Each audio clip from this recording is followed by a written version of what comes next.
Vamos falar de superdotação? Tô curiosíssima. Altas habilidades na infância, bem-vinda. Obrigada, É a Gisele. primeira vez com a gente? Primeira vez aqui com vocês. Bom. Bruna Rodrigues, psicóloga e neuropsicóloga. Bom, vamos entender primeiro o que caracteriza essas altas habilidades quando a gente fala de superdotação. O nome é super legal, todo mundo quer ser superdotado, né? Mas tem os prós e os contras. Vamos entender o que é a superdotação. Maravilha. Primeiro quero agradecer o espaço, o convite, estar aqui com vocês. Muito bacana A gente aí que essa agradece. oportunidade. E falar sobre superdotação virou uma missão para mim.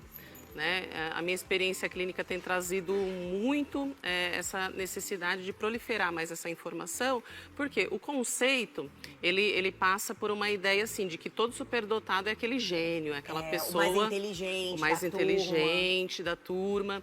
E isso afasta muitos superdotados do diagnóstico adequado. Porque a superdotação, ela não passa só por essa questão acadêmica superior. Então, tem muitas pessoas que têm superdotação e nem imaginam que tem superdotação. Por quê?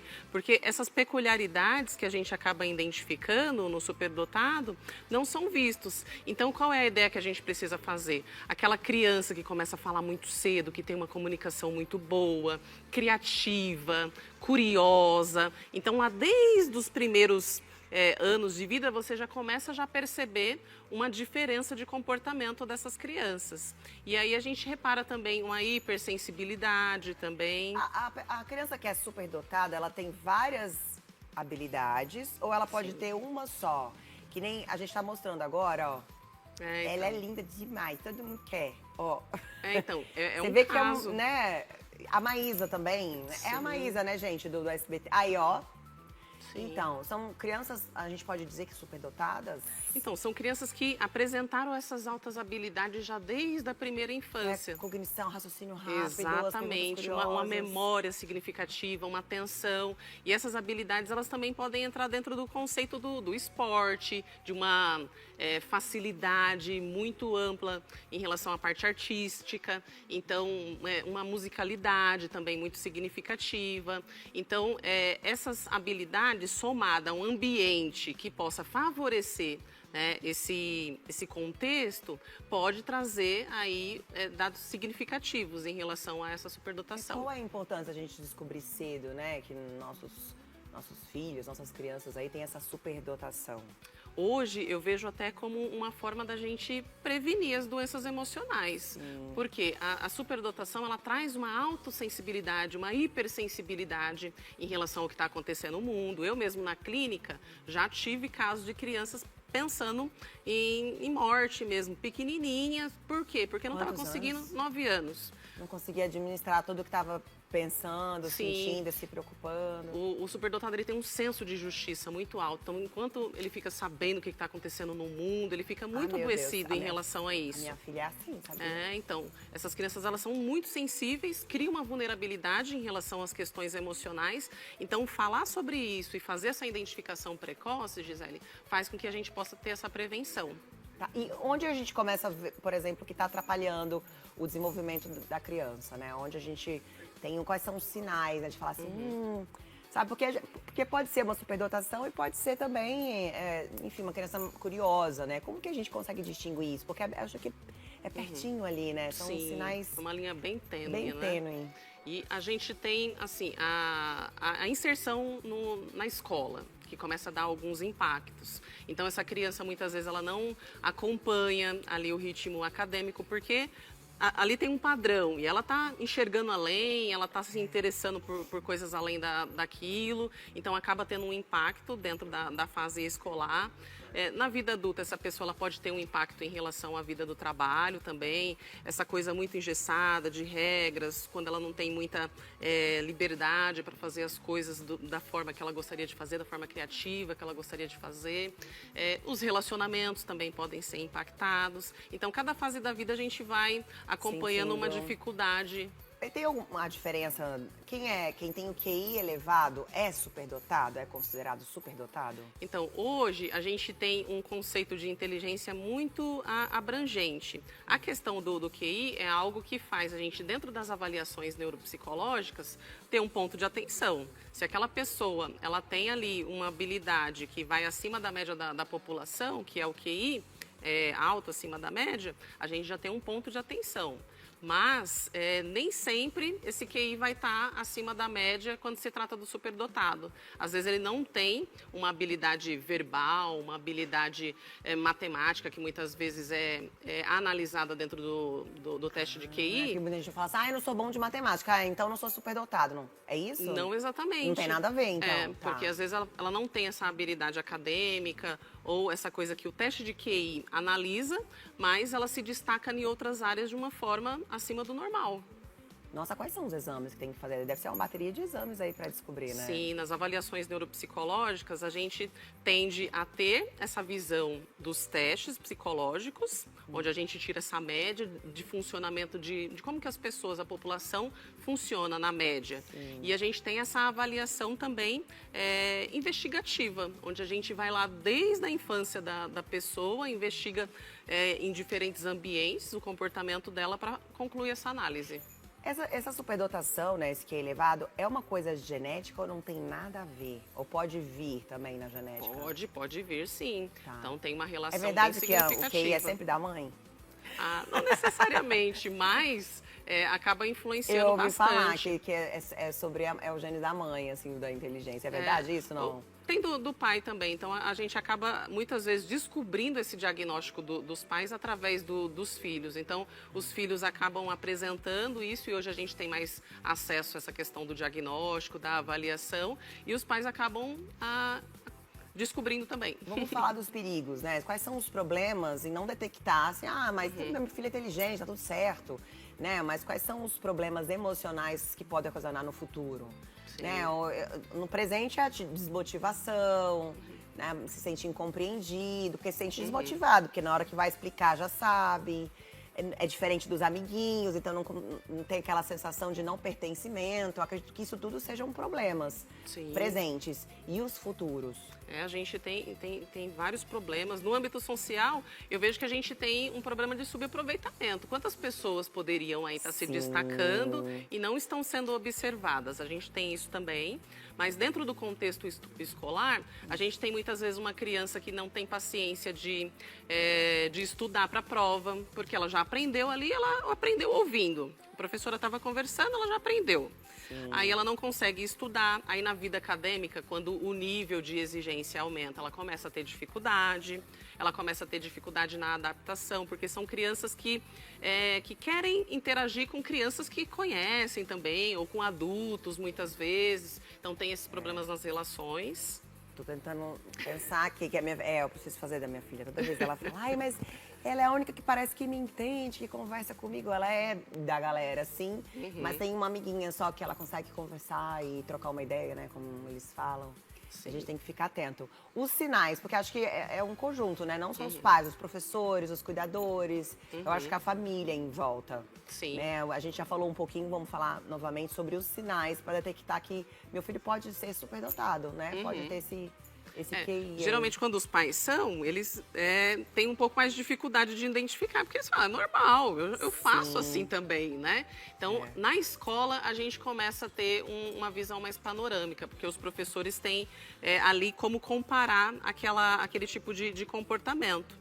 Na clínica, muitas vezes, então a criança chega com algum adoecimento, alguma que, eu não quero ir para a escola, eu não quero fazer a caligrafia desse jeito. Aquelas crianças questionadoras. Então, a gente tem tanto o contexto da escola, contexto da clínica que a gente identifica e fala para os pais. Mas são pontos de atenção, essa questão da curiosidade, esse senso de justiça, essa comunicação aflorada. Tô lembrando aqui, ai meu Deus, eu vou ter que fazer o teste. Porque, por exemplo, os livros que passam, sei lá, ela tá no 5º ano.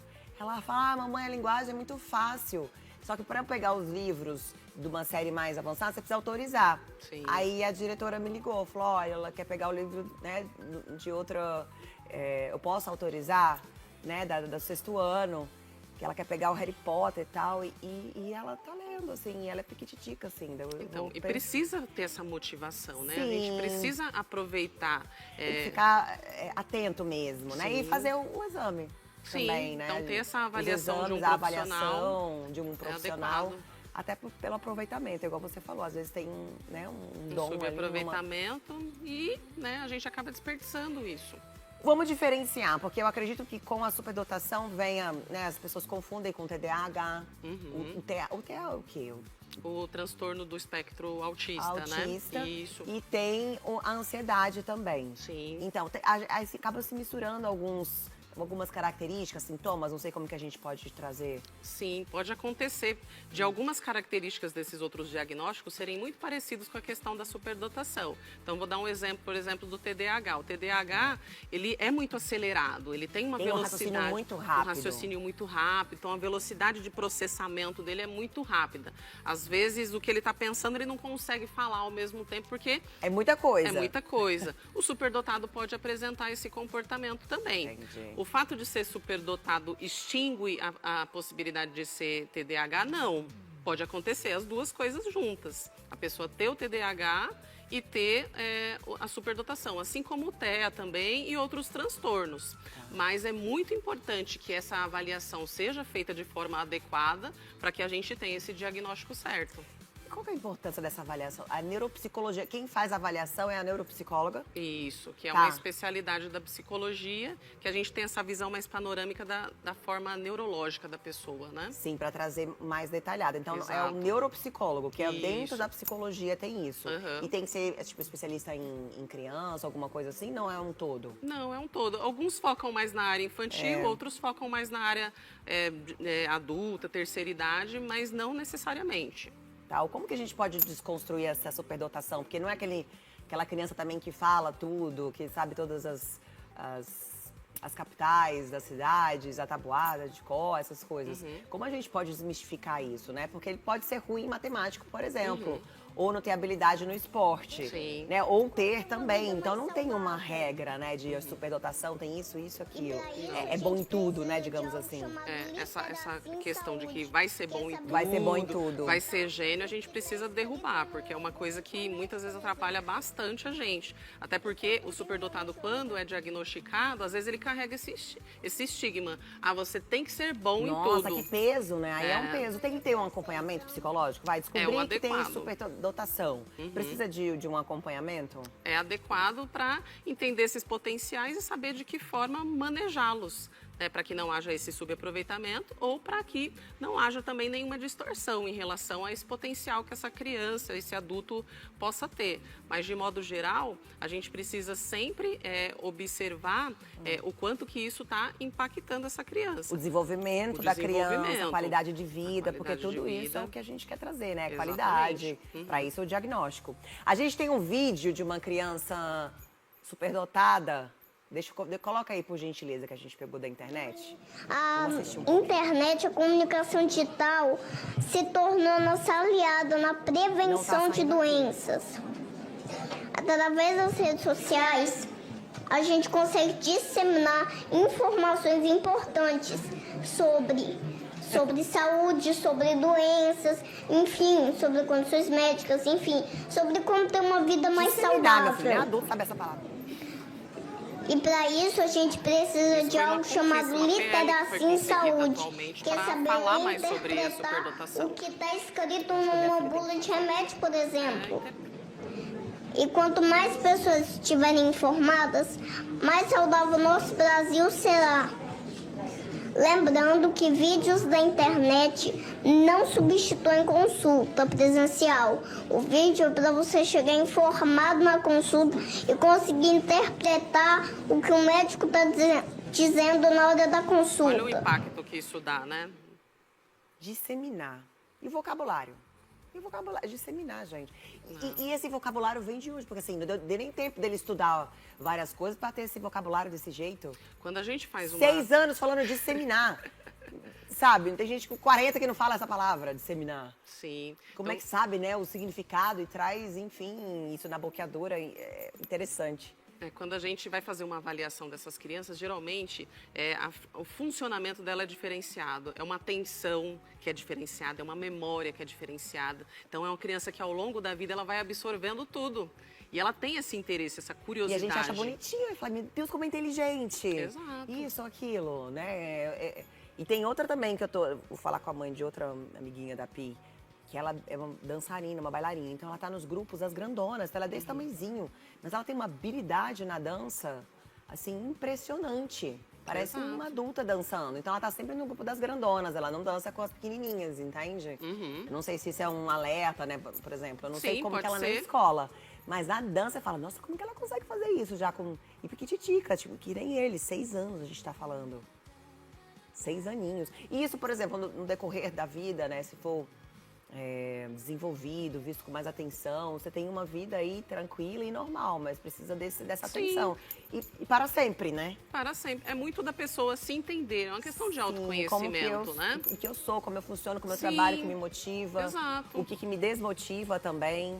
Eu posso investir nisso, eu posso não investir, quais vão ser as consequências disso, porque assim, esses índices de burnout que a gente vem acompanhando ultimamente também pode ter relação com essa forma de funcionamento. Uma pessoa que gosta de fazer várias coisas, que tem habilidade em fazer várias coisas ao mesmo tempo, então cria certas vulnerabilidades, né? E eu li uma coisa sobre o burnout, vou até falar para as meninas trazer, que o burnout é quando você trabalha muito naquilo que você não está conectado. Você tá, tipo, desconectado, você não tem... Não é nem a questão do trabalhar muito, mas é naquele trabalho que não te valoriza, que você não tá ali presente, né? Não tá tendo reconhecimento, enfim, tem várias coisas aí. Pode não ser, mas pode ser um excesso também, a pessoa que não descansa, porque... Ah, meu Deus, falei isso hoje, que eu não consigo descansar. O superdotado, ele pode ter hiperfoco em conhecimento, em curiosidade e querer muito fazer várias coisas ao mesmo tempo. E aí ele não tem tempo para descansar. Porque ele não fica ali, não... Ele não desliga, Não ele tá relaxa. atento, ele quer fazer, então isso deixa essa vulnerabilidade. Tem aquele exame que você coloca os eletrodos aqui, sabe? Que deixa que vê a área do cérebro toda vermelhinha. Isso ajuda também a descobrir? Ou não tem nada a ver? Tem exames da área médica Esse cérebro que fica sempre atento. Tá todo vermelhinho, que sabe? pode contribuir para a avaliação neuropsicológica, mas os testes que a gente aplica, eles já trazem todo esse panorama de funcionamento da pessoa. Gostei de ver. Bruna Rodrigues de Souza, nossa psicóloga e neuropsicóloga e mestre em psicologia em andamento. Parabéns pelo trabalho, viu?